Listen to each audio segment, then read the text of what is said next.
Hi everybody, I'm Todd Banner. Welcome to my channel. You know, in a previous video, a month or two back, I talked about the Lumix G9, which at this point, you know, we're talking about a camera that's now, what is it, came out in early 2017, so it's long years, but it's been such a great camera. But I thought it might be good to talk about something else. And alternatives, if you don't want something that size and weight. This is a bit heavier than most Micro Four Thirds cameras. What is an alternative? And an alternative would be the little brother, the G95. The G9 might be overkill for a lot of people.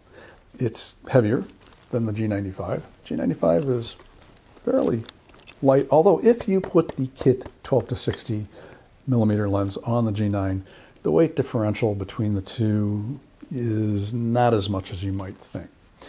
But there are features about the G95 that the G9 does not have. So built-in flash.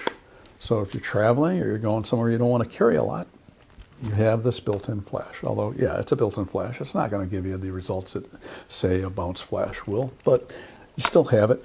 What else does this have that the G9 doesn't? Well, it has live view composite. So this is a mode where when you put the camera into manual and then you adjust your shutter speed down as low as it can go, you get this little message on it, which I've done.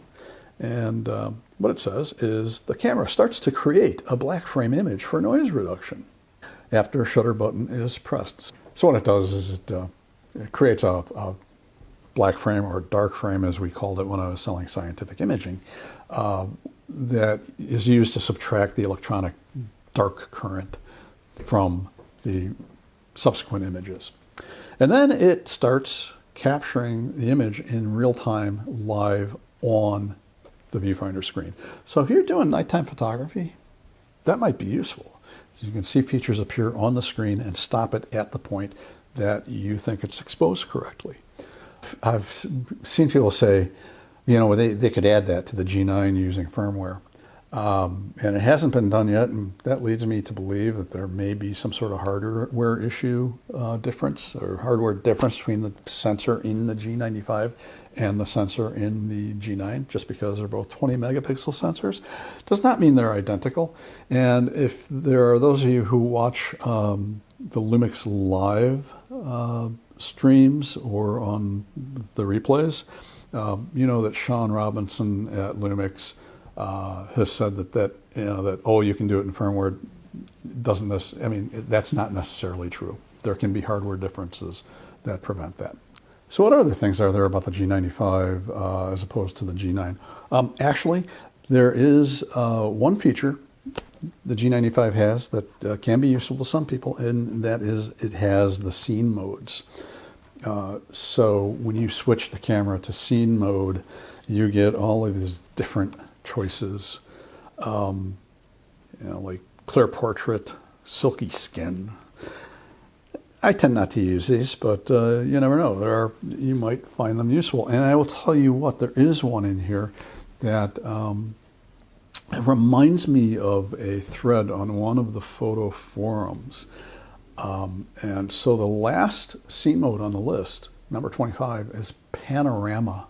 And panorama shot is essentially sweep panorama. So what you do is you press the shutter, and then you sweep. This is going to be a really boring panorama. And you click the shutter when you're done, and it will stitch those images. You got to be careful not to go too quickly. It'll stitch those images together in a panorama. Now, granted, if you take individual frames and stitch them, you're probably going to get a better result. Plus, you're also going to get a higher resolution result, because the panorama sweep mode on this thing generates images that are 1,920 pixels high. Okay, so it's not in the sensor itself is over 3,800 or so. So you're not getting the full resolution that you can with stitching. But that may not be that important to you. And plus, with the new artificial intelligence upsizing, you can probably upsize that sweep panorama and it'll look pretty good. And it just reminds me of a thread where somebody was asking on one of the photo forums about the G95, and they really were interested in the sweep panorama. I mean, that's the feature that really attracted them. So they were asking a question about, you know, is that a good camera? And at least half the people in the forum who answered said, oh no, you should get the G9. It's a better camera. Blah, blah, blah, blah, blah. Get the G9. You know what? Get the camera that does what you want. I mean, if you like the sweep panorama function, get it. Maybe, you know, it might be that the rest of the stuff that the G9 can do doesn't matter to you. So, yeah. Now, G9, yeah. Better weather sealing, freeze proofing, high resolution mode, higher resolution viewfinder, better video autofocus tracking, animal detect autofocus. I mean, the list goes on and on of all the features they packed into the G9. But again, may not matter to you, and it may come down to price as well, because I just looked. You can find this online, the G95 online with the kit lens, which is the only way in the United States you can buy it, unless you can find one dekitted where they removed the kit lens and sold it separately. And it's just under $700 US. That's a great deal for this camera. G9 is a touch under $1,000 for body only. Tack on another $200, I believe, for the kit 12 to 60. And even more if you go to the Leica 12 to 60. So it may come down to budget. But you should not really feel bad that this is the camera that you get. It's going to do amazing things for you. It's going to be easier to carry on vacation. And frankly, you know, last autumn when Beth and I went out to Washington State to the Olympic Peninsula, Olympic National Park and those environs, I took the G95 with the 12 to 60. And the lenses that I took were the 45 to 150 Lumix, the 20 millimeter f1.7, and the Laowa 7.5 millimeter. And really, most of the time, I used the 12 to 60.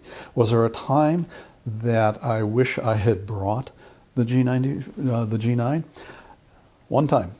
And that time, I also wished I'd brought the 100 to 300 rather than the 45 to 150, and that was at the mouth of the Elwha River. There were a lot of seabirds, mostly gulls, and a lot of flying. So having the animal detect and the better autofocus tracking would have helped, and having the reach of the 100 to 300 would have helped.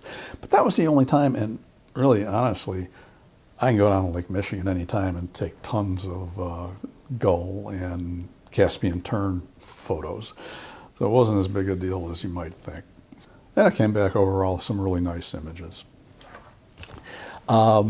Being smaller and lighter, I also tend to take this out for street photography than I do the G9. Also, living in a large world city as I do, there's always that risk that, you know, this is going to become someone else's property, and I'd rather lose this than lose my G9. Admittedly, this is still kind of, I think, a lot for street photography. I prefer smaller cameras for street photography. I'm actually kind of a sucker for small cameras. And on that note, and I will go over this in a soon to be done video, I've bought a smaller, more street-focused camera, a fixed lens camera. Some of you might be able to guess what it is. How would you do that? I wonder. Anyway, getting really close to 1,000 subscribers. I just looked. Where was I? 997. If you're subscribed, thank you very much. I really appreciate it. If you can also hit that like button, that's a big help to me. Helps with the algorithm. I'm Todd Banner. I will see you next time.